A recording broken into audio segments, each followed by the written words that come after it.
तो फ्रेंड्स आप सभी का स्वागत है हमारे channel learning is a success पर। सो गाइस आप सभी को पता है कि हम लोग प्रीवियस ईयर क्वेश्चन पेपर को देखते हैं, उसको एनालाइज करते हैं, उसके बाद अपने जो अगले जो बोर्ड एग्जाम पेपर आने वाला है उसको कवर करते हैं। इसी प्रकार से देखेंगे आज हम 2023 में जो हमारा मैथ का जो पेपर हुआ था बोर्ड एग्जाम का, और सेट कौन सा है 324 बीसी जो सेट है, इसको हम पूरे तरीके से देखने वाले हैं कि किस प्रकार से हमारा मॉडल आया हुआ था पेपर में। ठीक है, 2023 में हमारा किस प्रकार से पेपर आया हुआ था। तो पहले तो आप लोगों को पता है कि भाई 3 घंटे में 15 मिनट आपको पेपर में देने मिलेगा और 15 मिनट पूरा आपको जो है पूरा पेपर पढ़ने के लिए दिया जाएगा। उसके बाद आपको 3 घंटे में अपना पूरा पेपर कवर करना होगा। तो पहला पॉइंट क्या दिया गया है कि सभी खंड कीजिए। इसमें आपको कुछ ऑप्शनल जो है क्वेश्चन सर दिए गए हैं, इनमें आपको पढ़ करके इसको जो है टिक करना है कि इसमें कौन सा सही होगा, और इसके लिए आपको प्रत्येक के एक एक नंबर आपको दिए जाएंगे। और इसी प्रकार पहला क्वेश्चन आया हुआ है, यदि समुच्चय से ये प्रश्न आया हुआ है तो ये समुच्चय एन में कोई समुच्चय हमें एन दिया गया है और उससे संबंध जो रिलेशन है वो इस प्रकार से परिभाषित है कि आर ए कामा बी इस प्रकार है कि ए इज इक्वल टू है बी माइनस टू, और जो बी का मान होगा वो 6 से बड़ा होगा। यानी जो बी का मान आ रहा है यहाँ पर वो 6 से बड़ा है, बी की वैल्यू यहाँ पर 6 से बड़ी होगी, और ए बराबर क्या दिया गया है बी माइनस टू, यानी कि ए की जो वैल्यू होगी वो बी से भी बड़ी होगी क्योंकि बी में 2 घटाया जा रहा है। ठीक है, तो जो हमारी बी की वैल्यू आनी चाहिए वो 6 से बड़ी आनी चाहिए। ठीक है, ये दे रहा है तो इसमें देखिए बी यानी ये ए और ये बी होता है, तो यहाँ पर बी में 6 से बड़ा किसमें एक 8 इसमें है और एक ये 8 है, और 6 से अगर बड़े की बात करें तो इसमें भी है, और इसमें की अगर बात करें कि जो बी का जो ए का मान है वो बी से बड़ा है, यानी 8 और 7, ये इसका करेक्ट आंसर हो जाएगा पहले वाले का। ठीक है, और उसके बाद सेकंड में क्या दिया गया है, ये भी क्वेश्चन आपको संबंध एवं फलन चैप्टर से दिया गया है, फर्स्ट चैप्टर से, और माना एक्स ए बी सी और वाई है तो एक्स से वाई तथा फलनों की संख्या ज्ञात करनी है। इसके लिए आपको टोटल 1 नंबर दे दिया जाएगा। और अगर इसमें फलनों की संख्या की बात करें तो इसमें कुल टोटल 6 फलन होंगे, इनकी संख्या होगी, फलनों की संख्या 6 होगी, क्योंकि यहाँ 3 है और 1/2 है, यानी 2 और 3 दूनी 6 होता है, यानी एक को हम इसके साथ तीनों के साथ करेंगे, फिर बी का इनके साथ फलन निकालेंगे तो हमारा टोटल 6 फलन आ जाएगा। उसी प्रकार से आगे दिया गया है समान कोटि के 2 दिए गए अवयवों ए और बी के लिए उपयुक्त कथन सत्य होगा। ठीक है, उपयुक्त कथन देखना है आपको, इनके लिए कौन सा सत्य होगा कौन सा सत्य नहीं होगा। तो ये आपका टोटल अवयव से आ गया है, इसको आपको कर लेना है। ठीक है, अपने बहुत अच्छे तरीके से। फिर उसके बाद अगला क्वेश्चन आ गया है ऑप्शनल वाले में 1 नंबर के लिए, यदि स्थिति ए वेक्टर तथा बी वेक्टर के बीच बनने वाला कोण थीटा है तो ए क्रॉस बी की दिशा क्या होगी। ठीक है, ये क्वेश्चन पूछ लिया है, और अगर इसका आंसर जाने तो ये वेक्टर वाले क्वेश्चन से आया हुआ है, वेक्टर वाले अभ्यास से आया हुआ है। तो यानी अगर क्रॉस की बात कर रहा है, यानी क्रॉस की बात कर रहा है, सीधा सीधा बात कर रहा है, समांतर होने की बात कर रहा है, तो इसका जो करेक्ट आंसर होगा वो समांतर वाले पे आ जाएगा। ठीक है, उसके बाद ये इंटीग्रेशन का सवाल है जो कि आपको पता है भाई, इंटीग्रेशन 7 चैप्टर में था हमारे 12th क्लास के, तो बहुत ही मोस्ट इंपॉर्टेंट है। उस इंटीग्रेशन का जो चैप्टर है उसी से लगभग नंबर के क्वेश्चन आ जाते हैं, यानी कि हमारे समाकलन जो है उससे बहुत ही ज़्यादा क्वेश्चन आ जाते हैं। तो ये क्वेश्चन दिया ऑप्शनल में dx upon x square minus a square, तो इसका जो है 1 नंबर में क्वेश्चन देते हैं। ये एक फॉर्मूला है, अगर एक तरीके से आप देखें तो एक तरीके से फॉर्मूला है, एक्स माइनस ए दिया गया है, इसका अगर फॉर्मूले की बात करें तो इसका फॉर्मूला आपका ये बन जाता है, क्या बन जाता है आपका ये तीसरा नंबर, ये चौथा नंबर आपका ये फॉर्मूला बन जाता है इसका। और उसके बाद सभी खंड कीजिए, यानी सेकंड नंबर आपको सभी खंड करने के लिए दिए गए हैं, और इसमें आपको बिना ऑप्शन वाला दिया गया है, यानी कि इसमें ऑप्शन नहीं दिए गए हैं। और सेक इनवर्स -2 का मुख्य मान ज्ञात कीजिए, यानी ये आपको सवाल कहाँ से दिया गया है, आपको सवाल ट्रिग्नोमेट्री से दिया गया है, इनवर्स ट्रिग्नोमेट्री से दिया गया, और ये 1 नंबर का प्रश्न आया हुआ है आपके लिए, तो ये आपको ट्रिग्नोमेट्री से दिया गया है, इसको आपको कर लेना है। अगर आपको नहीं आता है ये तो आप पढ़ लीजिए, तैयारी कर लीजिए अपनी, क्योंकि ये पेपर में बहुत ही कम समय बचे हुए हैं। उसके बाद ये सेकंड नंबर पर आपको दिया है x + y, ये अवयव का सवाल दिया गया है 1 नंबर के लिए, बहुत ही छोटा सा सवाल है, अवयव का सवाल है 1 नंबर के लिए दिया गया है। उसके बाद सिद्ध कीजिए यहाँ पर, उसके नीचे फिर एक अवयव का सवाल आ चुका है, इसको सिद्ध करना है 0 के बराबर, ये भी आपका 1 नंबर का आ जाएगा। उसके बाद आपको दिया गया है यदि y = log e base e tan x है तो dy/dx का मान ज्ञात कीजिए, जबकि x = π/4 है। ठीक है, तो dy/dx ज्ञात करना है, उसके बाद x की जगह पर π/4 रख देना है और आपको 1 नंबर यहाँ से मिल जाएगा। फिर उसके बाद आपको समाकलन दे दिया है, आपको हमने बताया भाई समाकलन जो है बहुत ज़्यादा आ जाता है पेपर में और बहुत ही मोस्ट इंपॉर्टेंट भी होता है, तो समाकलन तो भाई आता ही आता है, तो आपको समाकलन बहुत अच्छे से तैयार कर लेना है।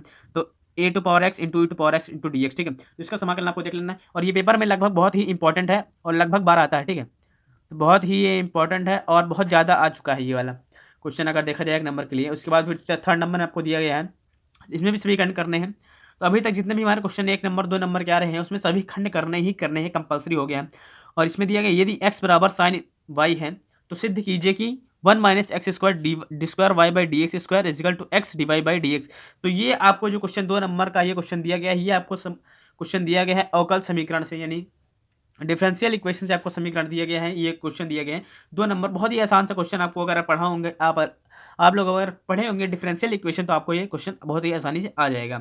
उसके बाद खा नंबर में आपको दिया गया है यदि ए वेक्टर कामा बी वेक्टर और सी वेक्टर इसी प्रकार हैं तो मान ज्ञात कीजिए, इसका मान ज्ञात करना है। तो a vector dot b vector plus b vector dot c vector plus c vector dot b vector, तो आप बहुत ही आसानी से इसका मान ज्ञात कर सकते हैं अगर आपने सदिश बीजगणित को बहुत ही मन लगाकर पढ़ा है। तो इसके बाद आप गा नंबर देखते हैं, गा नंबर में क्या दिया गया है यदि R1 तथा R2 समुच्चय ए के तुल्यता संबंध है, यानी जो R1 है और R2 है वो ए में तुल्यता संबंध है, तो हमें सिद्ध क्या करना है, सिद्ध करना है R1 R2 भी ए में एक तुल्यता संबंध है। अगर ये ए में तुल्यता संबंध है तो ये भी ए में एक तुल्यता संबंध है, ये आपको ज्ञात करना है। 2 नंबर के लिए बहुत आसानी से 2 नंबर मेरे को मिल जाते हैं। उसके बाद फिर एक क्वेश्चन दिया गया है घ नंबर में, वक्र y बराबर x cube minus 3x square minus x 9x plus 7x पर उन बिंदुओं को ज्ञात कीजिए जिन पर स्पर्श रेखा x के समांतर है। तो ये क्वेश्चन कहाँ से दिया गया है? ये क्वेश्चन आपको दिया गया है समाकलन के अनुप्रयोग से, ठीक है। तो ये क्वेश्चन आपको समाकलन के अनुप्रयोग से दिया गया है। तो अभी तक आप लोग देख रहे हैं सभी प्रश्नावली से आपको कुछ ना कुछ क्वेश्चन देखने को मिल जा रहे हैं। अब इसके बाद भी कुछ क्वेश्चन देखते हैं। ये से 2 नंबर के थे, ये खत्म हो गया। फिर उसके बाद खंड 4 वाले में आ गया है भाई, इसमें भी 2-2 नंबर के आपके सारे क्वेश्चन के आंसर मिल जाएंगे। उसके बाद दिया गया है ए और बी में ऐसे अपवर्जी घटनाएं, ये प्रायिकता से आपको प्रश्न दिए गए हैं। प्रायिकता से देखिए 4 नंबर के बाद आपको एक प्रायिकता से प्रश्न मिला है 2 नंबर का, ठीक है। तो प्रायिकता से नोट करते जाइए कि कब कब आपको कैसे कैसे प्रश्न मिल सकते हैं। तो ए तथा बी जो है 2 ऐसी अपवर्जी घटनाएं, कैसी हैं अपवर्जी ऐसी घटनाएं हैं कि probability of A equal to 1/2, probability of A union B equal to 3/5 है, और probability of B equal to P है, तो पी का मान ज्ञात कीजिए, ठीक है। प्रोबेबिलिटी ऑफ ए दिया है, probability of A union B दिया है, प्रोबेबिलिटी ऑफ पी दिया है, तो प्रोबेबिलिटी पी का मान ज्ञात कीजिए। यहाँ पर प्रोबेबिलिटी, तो मॉड ऑफ प्रोबेबिलिटी का मान ज्ञात कीजिए करने के लिए कह रहा है, ठीक है। उसके बाद खंड खा में, तो ये आपको इंटीग्रेशन का सवाल हमने आपको बताया भाई, इंटीग्रेशन आपके पूरे पेपर में कम से कम 20-25 नंबर तो इंटीग्रेशन पूरा लेके ही जाएगा। तो ये आपको ये एक निश्चित समाकलन का जो इंटीग्रेशन का सवाल है 2 नंबर में दिया है, बहुत ही आसान तरीके से साइन स्क्वायर एक्स का समाकलन करके lower limit and upper limit, lower limit minus लगाते समय लिख देना है पूरा। बहुत ही आसान सा सवाल है, इसको आप लोग देख सकते हैं। उसके बाद निम्नलिखित अवरोधों के अंतर्गत z बराबर 3x + 9y का न्यूनतम मान ज्ञात कीजिए, ठीक है। तो z बराबर 3x + 9y का न्यूनतम मान ज्ञात करना है। तो ये आपका जो सवाल दिया गया है, ये आपका सवाल 2 नंबर के लिए है, और ये आपको कहाँ से है? रैखिक प्रोग्रामन से। कहाँ से है? ये आपका सवाल रैखिक प्रोग्रामन से है। इस चैप्टर से आपको ये सवाल दे दिया गया है 2 नंबर का, और आपको पता है कि इस चैप्टर से जो हमारे 8-8 नंबर के भी क्वेश्चन आते हैं। तो ये आपको पहले बहुत आसानी सॉल्व कर लेना है, क्योंकि बहुत ही आसान सा क्वेश्चन है भाई, इसको तो आप लोग सॉल्व कर ही सकते हैं, आराम से कर सकते हैं, ठीक है। उसके बाद वह अंतराल ज्ञात कीजिए जिसमें फलन, कह रहा है वह अंतराल ज्ञात कीजिए जिसमें फलन है 2x³ minus 3x square minus 36x + 7 Varthaman है। तो ये सवाल आपको बहुत ही आसान तरीके से कर लेना, सिर्फ 2 नंबर के लिए क्वेश्चन आए हुए हैं। तो अभी तक हमने देखा बहुत ही आसान प्रश्न है। उसके बाद खंड का 5 में देखिए, इसमें भी आपको जितने भी प्रश्न मिलते हैं आपको सभी के सभी प्रश्न करने हैं, और इसमें एक प्रश्न 5 नंबर का आ रहा है, ठीक है। तो अब देखते हैं खंड 5, ठीक है। खंड 5 में भी आपको जो है 5-5 नंबर क्वेश्चन आपको मिल जाते हैं। उसके बाद ये सब बहुत ही मोस्ट इंपॉर्टेंट जो है क्वेश्चन है। तो पहला क्वेश्चन क्या दिया गया है कि ऐसी 2 संख्याएं ज्ञात कीजिए जिनका योगफल 6 है। तो ऐसी 2 संख्याएं को ज्ञात करना है जिनका योगफल 6 है और उनके घनों का योगफल न्यूनतम है, यानी कि और उनके जो घन होंगे, जो संख्याएं हम लेंगे उनका घन जो होगा उनका योगफल न्यूनतम होगा, कम से कम होगा, ठीक है। तो ये आपको 5 नंबर में मिली। सेकंड क्वेश्चन क्या दिया है कि एक थैले में 4 लाल और 4 काली गेंदे, एक थैला उसमें 4 लाल और 4 काली गेंदे हैं, ठीक है। फिर दूसरे थैले में 2 लाल और 6 काली गेंदे हो गई। फिर उसके बाद एक थैले को यादृच्छा चुना जाता है, इन दोनों थैलों में से कोई एक थैला हमने चुन लिया, ठीक है। उसके बाद उनमें से गेंद निकाली जाती है, हमने दोनों थैलों में से एक थैला जो चुना है उसमें से कोई भी एक हम गेंद निकाल लेते हैं, और जो लाल है, ठीक है, जो गेंद हमने निकाली वो लाल है। उसके बाद प्रायिकता ज्ञात कीजिए कि वह लाल गेंद पहले थैले से निकाली गई। हमको प्रायिकता ज्ञात करनी है कि वह लाल गेंद जो है पहले थैले से निकाली गई, और अगर आप ये इस क्वेश्चन को कर लेते हैं तो आपको 5 नंबर बहुत ही आसान तरीके से मिल जाएगा। फिर उसके बाद वक्र x² बराबर 4y एवं रेखा x बराबर 4y -2 से घिरे हुए भाग का क्षेत्रफल ज्ञात करना है। ये सवाल आपको दिया गया है समाकलन के अनुप्रयोग से। तो ये सवाल बहुत ही आसान से कर लेना है, बहुत ही आसान क्वेश्चन है ये, और ये 5 नंबर आपको इसमें मिल जाएंगे। फिर उसके बाद सिद्ध करने के लिए क्या दे दिया है, देखिए पहले सिद्ध कीजिए x, ये अवयव, आपको अवयव की सवाल आपको पता लग रही होगी, ये टोटल आपको ये जो है ये इसको आपको इसके बराबर जो है सिद्ध कर देना है, बस बहुत ही आसान तरीके से। ये इसमें भी आपको टोटल 5 नंबर जो है बहुत आसान तरीके से मिल जाएंगे। फिर उसके बाद अंगा वाले में क्या बताता है कि यदि किसी त्रिभुज ABC में शीर्ष ABC के स्थिति सदिश क्रमशः, स्थिति सदिश आपको क्रमशः दे दिए हैं A वेक्टर, B वेक्टर तथा C वेक्टर, सिद्ध कीजिए कि त्रिभुज ABC का क्षेत्रफल, यदि त्रिभुज ABC का जो क्षेत्रफल है 1/2 mod of A vector cross B vector plus B vector cross C vector plus C vector cross A vector होगा, तो आपको ये सिद्ध करना है, ठीक है। तो यही सवाल आपको आगे आई हुई थी 2 नंबर में, अगर आपको याद हो तो ये खंड 5 था। खंड 5 में आपको अंगा तक सवाल दिए गए और सभी के सभी 5 नंबर के क्वेश्चन है, ठीक है। फिर उसके बाद 6 वाले पार्ट में क्या है, इसमें भी आपको सभी खंड कीजिए, यानी आपको जितने भी क्वेश्चन मिल रहे हैं आपको कोई भी खंड छोड़ना नहीं है, सभी में सभी प्रश्न ही करने हैं, सभी अनिवार्य दिए गए हैं। उसके बाद इसमें सिद्ध करना है, ठीक है। तो ये इंटीग्रेशन का सवाल आ गया भाई। फिर और सबसे ज़्यादा इंटीग्रेशन के जो सवाल आ रहे हैं वो भी कौन आ रहे हैं, यानी डिफिनिट इंटीग्रेशन, यानी निश्चित समाकलन के क्वेश्चन आ रहे हैं। और log e 1 + tan x × dx = 8 log base e2, ठीक है। तो ये आपको इतने का इंटीग्रेशन करके आपको ये इतना निकाल देना है, तो सिद्ध हो जाएगा, ठीक है। और ये आपको टोटल 5 नंबर का, अगर आप छोटी सी सवाल कर लेते हैं तो आपको 5 नंबर बहुत ही आसान तरीके से मिल जाते हैं। फिर उसके बाद खा में दिया गया है y बराबर a e to power m x plus b e to power n x, तो सिद्ध कीजिए कि d square y by D x square minus m plus n d Y by D x plus m n y equal to zero. यानी आपको ये दिया गया है, आपको सिद्ध करके ये बताना है, ठीक है। आपको इससे ये निकालना है, चाहे आप इससे ये निकाल लीजिए, ठीक है, कोई भी कर दीजिए, आपको सिद्ध करना है बस।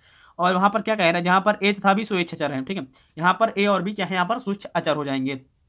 फिर उसके बाद ग नंबर में क्या दिया है कि एक गुब्बारा जो सदैव गोलाकार रहता है, हमारे पास एक गुब्बारा है जो सदैव गोलाकार है, ठीक है, हमेशा गोल गोल गुब्बारा होगा, और एक पंप द्वारा, हमारे पास एक पंप भी है, पंप द्वारा 900 सेंटीमीटर क्यूब पर सेकंड है, ठीक है, 900 सेंटीमीटर क्यूब पर सेकंड की दर से भरा जाता है, ठीक है। एक पंप द्वारा उसमें हवा भरी जाती है, और गुब्बारे की त्रिज्या में परिवर्तन की दर ज्ञात कीजिए। क्या कह रहा है कि हमें गुब्बारे की त्रिज्या में परिवर्तन की दर को ज्ञात करना है, ठीक है, दर ज्ञात कीजिए, जहां पर त्रिज्या हमारी 15 सेंटीमीटर है। तो ये सवाल जो आपका आया हुआ है, ये सवाल आपका हुआ है अवकलन, अवकलन के अनुप्रयोग से ये सवाल आपको आया हुआ है। तो बहुत ही आसान सवाल है, और 5 नंबर इसको बहुत ही आपको आसानी से प्राप्त हो सकती है।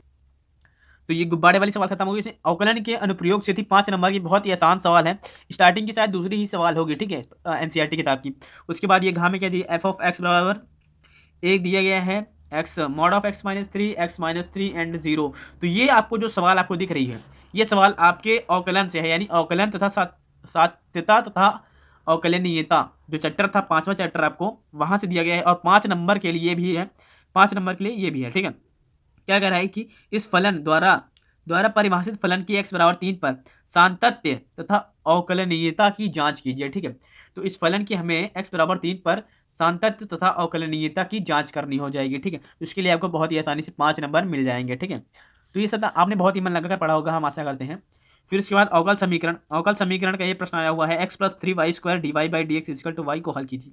बहुत ही आसान सवाल है, ये आपको उदाहरण में मिल जाएगा, हमने देखा हुआ था।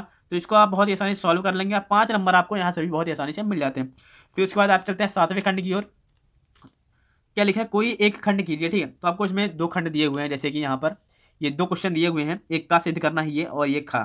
तो पहला क्वेश्चन क्या दिया हुआ है, इंटीग्रेशन से दिया, आपने क्या होता भाई, इनडेफिनिट नहीं भाई, डिफिनिट इंटीग्रेशन जो है आपको यहाँ पर पूरा देखने को मिल जाता है, क्योंकि डिफिनिट इंटीग्रेशन जो है बहुत ही इंपॉर्टेंट हो चुका है। तो इंटीग्रेशन में आपको बताया था हमने कि 25 से 20 नंबर आराम से आपको इंटीग्रेशन से मिल जाते हैं, डिफिनिट और इनडेफिनिट को मिला करके। तो ये डिफिनिट इंटीग्रेशन का क्वेश्चन आया हुआ है, और ये टोटल 8 नंबर का आया हुआ है। कितने, 8 नंबर का आया हुआ है भाई। तो ये क्वेश्चन जो है हमको लगता है कि बहुत सारे पेपरों में देखा गया है। तो ये क्वेश्चन आप लोग देख लीजिए, स्क्रीनशॉट मार लीजिए, और इसको जो है आप 1 से 2 बार, 2 क्या 3 बार, जितनी बार हो सके उतनी बार इसको रिवाइज कर लीजिए, क्योंकि बहुत ही क्या है, वेरी इंपॉर्टेंट क्वेश्चन है, ठीक है। तो वेरी इंपॉर्टेंट है, इसको आप लोग टिक कर लीजिए और उतार लीजिए, चाहे स्क्रीनशॉट मान लीजिए। उसके बाद इसके सेकंड वाले में क्या दिया गया है कि सिद्ध कीजिए कि दिए हुए पृष्ठीय क्षेत्रफल और महत्तम आयतन वाले लंब वृत्तीय शंकु का अर्धशीर्ष कोण साइन इनवर्स 1/3 है। यानी ये आपको क्वेश्चन देखिए, लंब वृत्तीय शंकु का अर्धशीर्ष कोण साइन इनवर्स 1/3। तो ये इनवर्स ट्रिग्नोमेट्री का जो सवाल आ जाता है आपके पास, 8 नंबर का क्वेश्चन आया हुआ है, इनवर्स ट्रिग्नोमेट्री से 8 नंबर का क्वेश्चन आया हुआ है। तो अगर आप लोगों ने इनवर्स ट्रिग्नोमेट्री को बहुत ही अच्छे तरीके से पढ़ा होगा, तो आप लोग भी 8 नंबर को बहुत ही आसान तरीके से प्राप्त कर सकते हैं। फिर उसके बाद 8 नंबर देखते हैं भाई, इसमें भी कह रहा है कोई एक खंड कीजिए, कोई एक खंड इसमें भी करने इसमें, यानी 2 खंड दिए गए हैं। जैसे यहाँ पर पहले में क्या, रैखिक समीकरण निकाय को अवयव विधि से हल कीजिए, ठीक है। तो ये आपको 3 समीकरण दिए हैं, इनको अवयव विधि से लिख देने हैं, अवयव विधि से हल कर देने हैं। ये भी बहुत आसान सा क्वेश्चन है, और आपको इसके लिए टोटल 8 नंबर मिल जाते हैं भाई लोग, इसके लिए टोटल 8 नंबर मिल जाते हैं। फिर उसके बाद अगर देखिए इसका जो सेकंड वाला है, इसमें से कह रहा है ना कोई एक खंड कीजिए, सेकंड वाले में क्या दिया, रेखाओं, ये आपको रेखा दी गई है और ये दी गई है, इनके बीच की न्यूनतम दूरी ज्ञात कीजिए। तो आपको पता होगा ये एक बहुत ही इंपॉर्टेंट सवाल है। क्या ये बहुत ही इंपॉर्टेंट सवाल है, बहुत ज़्यादा ही इंपॉर्टेंट सवाल है, क्योंकि ये हर पेपर में आती है। इस प्रकार इस टाइप की जो सवाल है हर पेपर में आती है, और अगर आप अभी तक इस सवाल को नहीं देखा है तो सवाल को देख लीजिए और उतार लीजिए कॉपी पर, 3 से 5 10 बार प्रैक्टिस करिए। जितनी बार आप प्रैक्टिस करते हैं आपको ये सवाल आने की संभावना कंप्लीट हो जाती है। तो ये 8 नंबर में 8 नंबर के क्वेश्चन आए हुए हैं, दोनों सवाल भाई। कोई ये करना, अगर ये नहीं आया तो आप ये कर लेंगे, ये नहीं आया तो ये कर लेंगे। उसी प्रकार ये साइन इनवर्स, ये जो दिया गया है समाकलन भाई, निश्चित समाकलन भाई कंपलसरी हो गया, वेरी इंपॉर्टेंट, इसको लिखवा दिए हैं। तो ये क्वेश्चन आप बहुत ही अच्छे तरीके से इसको देख लीजिए। फिर उसके बाद भाई लोग 9वां नंबर में कह दिए कोई एक खंड हल कीजिए, ठीक है। इसमें आपको 2 क्वेश्चन दिए गए हैं, और ये 8 नंबर का है, और ये 4 नंबर क्यों दिया है, क्योंकि इसमें भाई खंड वाले में 2 क्वेश्चन पूछ लिए, इसलिए टोटल ये 8 नंबर और ये 8 नंबर, दोनों 8 नंबर के क्वेश्चन है। तो पहला क्वेश्चन क्या कह रहा है कि एक्स अक्ष को मूल बिंदु पर स्पर्श करने वाले वृत्त कुल का अवकल समीकरण याद कीजिए, ठीक है। तो एक्स अक्ष के मूल बिंदु पर, ठीक है, एक्स अक्ष का जो हमारा ये, मान लीजिए ये जो हमारा एक्स अक्ष है, ठीक है, इस एक्स अक्ष के मूल बिंदु पर स्पर्श रेखा वाले वृत्त कुल का अवकल समीकरण याद कीजिए, ठीक है। जो एक वृत्त होगा, ठीक है, हमारा कोई एक वृत्त होगा, इस वृत्त पे जो स्पर्श रेखा जाएगी, ठीक है, जो ये स्पर्श कर रहा है वृत्त इस एक्स अक्ष पर, तो इसके अनुदिश जो है वृत्त कुल का अवकल समीकरण हमें ज्ञात करना होगा, ठीक है। और ये 8 नंबर का टोटल आ जाएगा भाई लोग, बहुत ही आसान तरीके से। अगर 8 नंबर अगर आपको प्राप्त करने हैं तो आपको ये सवाल बहुत ही आसान तरीके से आना चाहिए। अगर आपको नहीं आता है फिर भी अभी देख करके इसको जो है रिवाइज कर लीजिए, 10-15 बार लगाइए, क्योंकि आपको पता है भाई अगले साल आया हुआ तो क्या पता इस साल भी आ जाए, बहुत ही ज़्यादा संभावना बनती है। इसलिए आपको कह रहे हैं कि इसको भी ट्राई कर लीजिए, कम से कम 8 से 10 बार रिवाइज करिए। उसके बाद फिर यदि खंड भाई सेकंड वाले में क्या कह रहा है, 2 सवाल दे दिए हैं। यदि x √1 + y इंटू √1 + x बराबर 0 है तो सिद्ध कीजिए कि dy by D X equal to -1/1 + x², ठीक है। तो अगर यदि इतना बराबर 0 है तो सिद्ध कीजिए कि इतना, यानी इतने से आपको इतना निकालना है, चाहे इतने से आप इतना निकाल सकते हैं, ठीक है। तो कोई भी पॉइंट आप रख करके, चाहे ये रख करके ये निकाल दीजिए, चाहे ये रख करके ये निकाल दीजिए, तो आपको बस सिद्ध करना है और ये 4 नंबर इसके मिल जाएंगे। और खंड भाई खा वाले में सेकंड पॉइंट कह दिया, यदि फलन f ऑफ सच डेट क्यों जो है क्यों संबंध f ऑफ x 3x - 4 उसके बाद x बिलोंग्स टू क्यों से परिभाषित है, तो सिद्ध कीजिए कि f एकेकी आच्छादक फलन है, यानी जो फंक्शन ऑफ ये जो फंक्शन दिया गया है एकेकी भी है और आच्छादक भी है, ये एकेकी और आच्छादक दोनों फलन है। तो जहाँ पर क्यों क्या है, एक परिमेय संख्याओं का समुच्चय, जहाँ पर जो क्यों है वो परिमेय संख्याओं का समुच्चय है, ठीक है, समुच्चय है। और ये सवाल में आपको 4 नंबर मिल जाएगा। और ये सवाल आपके फर्स्ट चैप्टर से दिया गया, कितने आपके फर्स्ट चैप्टर से दिया गया, संबंध एवं फलन से। कहाँ से? संबंध एवं फलन से लिया गया है, ठीक है, संबंध फलन से लिया गया है। तो बहुत ही मोस्ट इंपॉर्टेंट है, जो है आपको क्वेश्चन दिए गए हैं, 8 नंबर के ये क्वेश्चन आ जाते हैं। सो गाइस अगर आपको वीडियो अच्छी लगी तो वीडियो को लाइक और शेयर कमेंट जरूर कीजिएगा। धन्यवाद।